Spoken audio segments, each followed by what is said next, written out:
In Mark of the Ninja, you'll know what it is to truly be a ninja. You must be silent, agile, and clever to outwit your opponent in a world of gorgeous scenery and flowing animation. Mark with cursed tattoos giving you heightened senses. Every situation presents you with options. Will you be an unknown invisible ghost or a brutal, silent assassin? That's the about this game description on Steam. Sounds pretty convincing, doesn't it? Don't ask me what type of accent I was trying to pull off there. Probably gonna cringe at that later, but fuck it, it's still going into the video.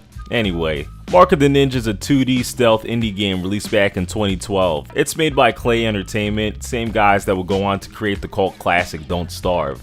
It got the remaster treatment fairly recently, so anyone that hasn't played this game can now do it in glorious 1080p. Doesn't really matter since the game already looked damn good before, but we'll touch on the visuals in a bit. So what the hell is Mark of the Ninja even about? Well, set in what I'm guessing is a little in the future, you play as an unnamed ninja of the Hisumu clan who I'm going to be calling Mark for the rest of this video. The game opens with Mark being woken up by a ninja named Aura as some heavily armed forces attack the Hisumu dojo and capture your sensei Azai. After gathering some equipment and getting past some soldiers, Mark eventually rescues Azai and after the fact informs Mark about his tattoos and how it gives him sharpened senses and heightened reflexes. It's explained that the ink of the mark is from some magical flower and that the first ninja to have it became deranged. It soon became custom for anyone that has the mark to commit suicide after they fulfilled their duty to their clan. Mark is one of these people and he's tasked by Azai to kill Count Karjan, the guy responsible for the attack. So for most of the game you're guided by Aura through various levels in order to get close to this guy. I'm already gonna say that the story in this game is not really anything that special.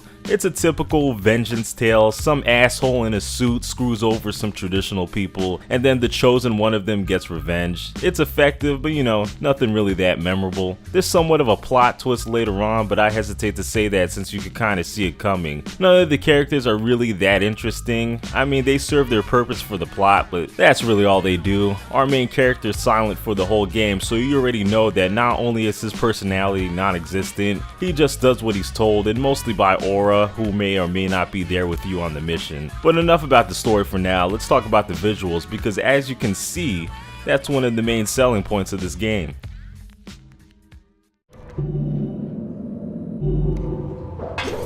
Nobody. This was the Count's idea.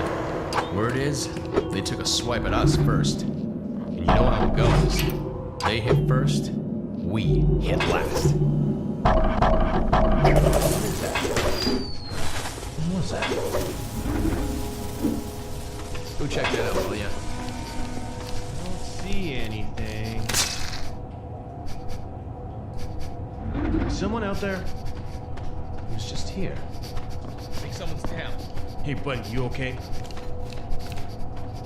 Holy fuck, someone's been murdered!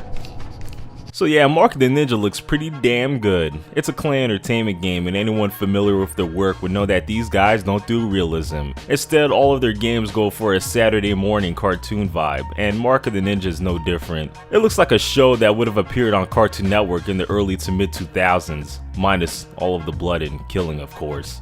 It carries the same comic book art style from the Shank games, but the animations here are noticeably smoother. When in gameplay, the game is your standard 2D affair with static backgrounds and characters and obstacles in the foreground. I would imagine that they carried a lot of the same assets from the Shank games since the games look pretty similar from a glance. But unlike Shank, Mark of the Ninja uses a much darker color palette, the camera is zoomed out more and the lighting is sparse. The game in general is divided into areas of light and darkness. Whenever you or an enemy is in a lit area, their colors start to show, but when in darkness, the characters are black with only an outline of them drawn. I like it though, it's a pretty effective way to let the player know if they'll be seen or not while also being pretty stylish. I guess the only drawback I have with the look of this game is that most of the areas generally look the same. Despite going into the desert and sewer at points, it's all shrouded in darkness the same way the urban levels are. But really, that's just grasping at straws. It's definitely one of those games that won't show its age for a long time, if not ever. Yes, come closer.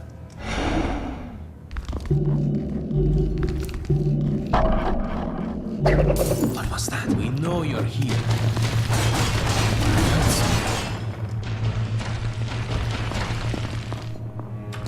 Must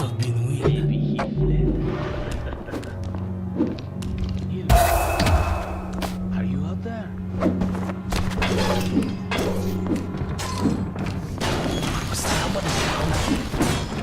So the gameplay in Mark the Ninja is pretty unique in that it's a stealth game and a 2D platformer at the same time. Did some research to see if there were any other games prior to this that did the same thing, but I couldn't find jack squat. So you know what that means? That means that this game is the first of its kind. And all I can say to that is, how the hell did it take until 2012 for a developer to be like, hey, 2D platforming and stealth? Let's fuse them together. Sure, there were a handful of 2D platformers that had sneaking mechanics that you used in certain moments, but they were never the focus of the game. This game, on the other hand, is a stealth game first and foremost. Most of the game is spent sneaking past or killing guards in order to get through a level. Like I mentioned earlier, the game is divided into areas of light and darkness, but not just in a visual sense. Unlike other stealth games where there's some notifier that lets you know how hidden you are, in Markoftheninja there's no such thing. How hidden you are is completely binary. If you're in a lit area, then you can be seen even off screen. When you're in darkness, you're practically invisible. As long as you're not an idiot and standing literally right in front of guards, they can't see you for the life of them. However, this doesn't mean that you can do whatever you want when you're in the shadows. Guards can hear you if you run, and when suspicious, they'll shine their flashlights in whatever direction they hear you from.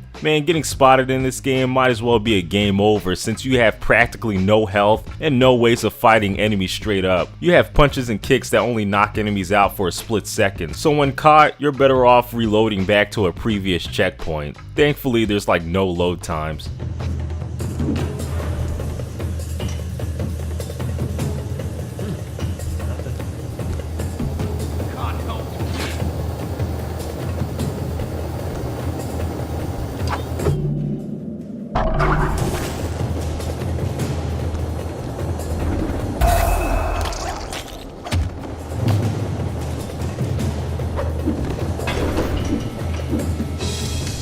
Kelly seems to think you'll face him like a glorious crime. Guess he doesn't know much about ninja.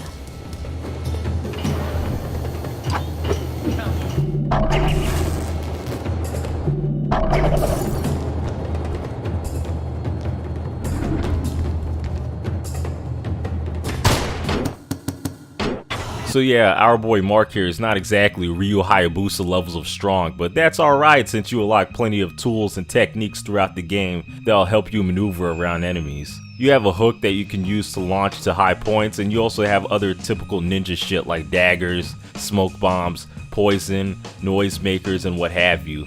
You also have some pretty awesome creative stuff like the terrorizing dart. Let me tell you, scaring enemies shitless to the point of them killing their own comrades never got old in this game. I just heard something. Checking it out.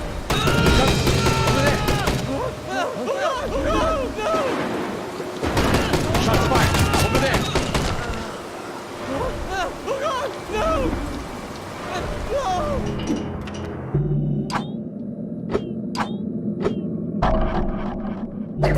Wait. I think I heard something.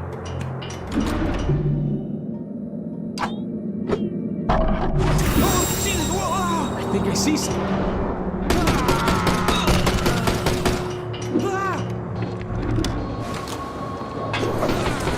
Looks like Dishonored borrowed the whole spike mine thing from this game, but maybe I'm wrong about that. Oh my god, is that what I think it is?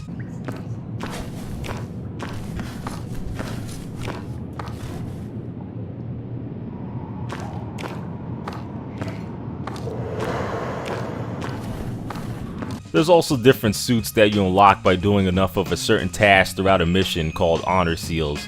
You know, stuff like accessing a certain place without being seen or kill a certain amount of guards. Completing these honor seals of a certain playstyle leads to that suit that accompanies that style. So like in 3 different missions, if you do honor seals that have to do with terrorizing guards, you'll unlock the Path of Nightmare suit, which will have enemies terrorized automatically when witnessing a kill or a dead body, making that playstyle a lot easier. In stealth games, I like to go ghost and try to get past sections without killing or being seen, and in this game I unlocked the Path of Silent suit pretty quickly, which makes your running silent. It made my playstyle a lot easier. However, with every beneficial perk a suit has, there's always a drawback so that the game isn't too easy.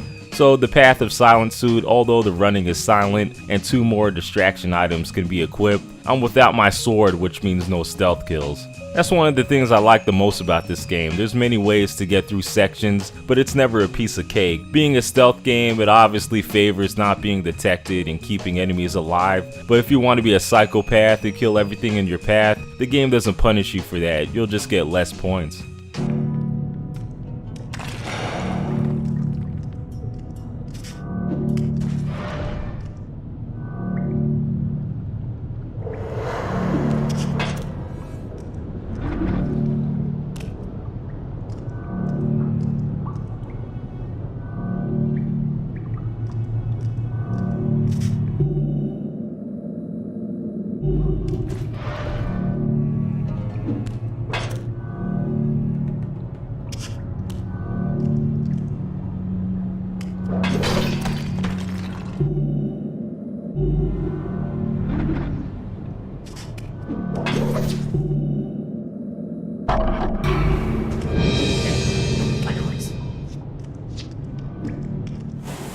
It doesn't take too long for the game to take off its training wheels with levels that are less linear and a little bit more open.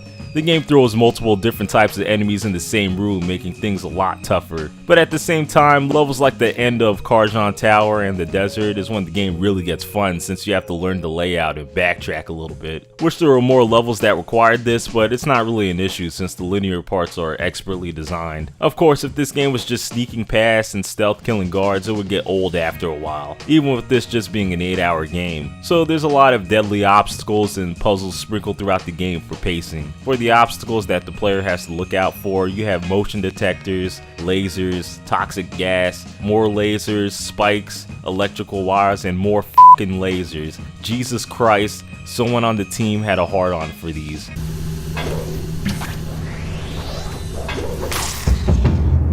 As for the puzzles, most of them are typical destroy a switch to get rid of some lasers or whatever else that's obstructing your path. The real brain busters are saved for these secret challenges in each level. You're placed in a separate room where you have to navigate through traps in order to get a scroll, which is usually blocked by something. You gotta use your ninja skills and think a couple of seconds before pulling levers and whatnot to proceed. Aside from some annoying trial and error at times, they're pretty adequate. Obviously not the main focus of the game, but they definitely don't detract in any way.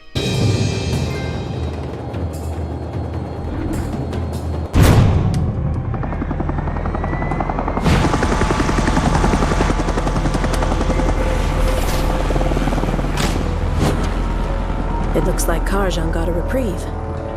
And so did you.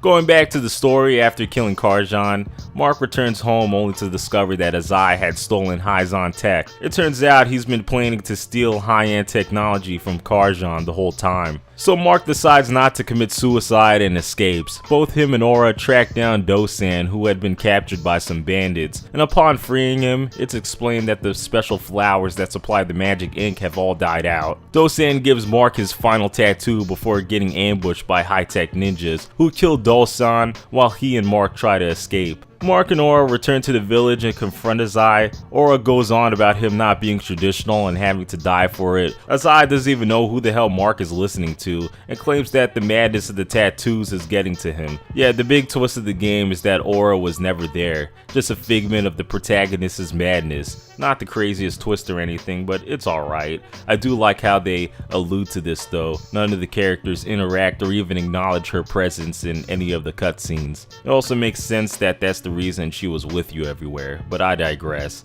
So before the game ends, you have to choose to either kill Azai or Aura. If you kill Azai, then you become just like that deranged first ninja from Legend. If you kill Aura, well, that means that you have to kill yourself for the sake of the clan. Yeah, kind of a shitty lose-lose situation no matter what you choose. I think most players would choose to kill Azai just because of all the crap he puts you through during the last couple of levels, but I think that the game in general wants you to kill this guy since his backstory for why he's doing this is only revealed through hidden scrolls. And let's be honest, people are most likely not going to pay attention to these. In any case, we don't really see what happens after his death, so it's not technically a bad ending or anything. After you've beaten this game, there's a new game plus mode where enemies are supposedly more intelligent, and I say supposedly because I personally didn't see or feel any difference. For the most part, guards still walk the same paths, can't see for shit, and go through the routine of being suspicious for a minute, shrugging their shoulders and then going about their day. The real challenge of New Game Plus mode is the lack of vision. Instead of a clear view of an entire room, you're limited to this cone of vision that applies to whatever direction you're looking. This, with the removal of the sound radius, makes this game pretty damn hard. It wasn't easy already, but in this mode I found myself alerting guards without even knowing.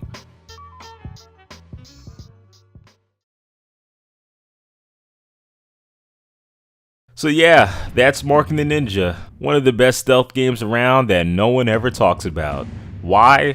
Who the heck knows? I'm just hoping that this video in some way has gotten more people to play it. It has its flaws, as every game does, but damn, this game really nails down the fundamentals on what makes a good stealth game. I highly recommend.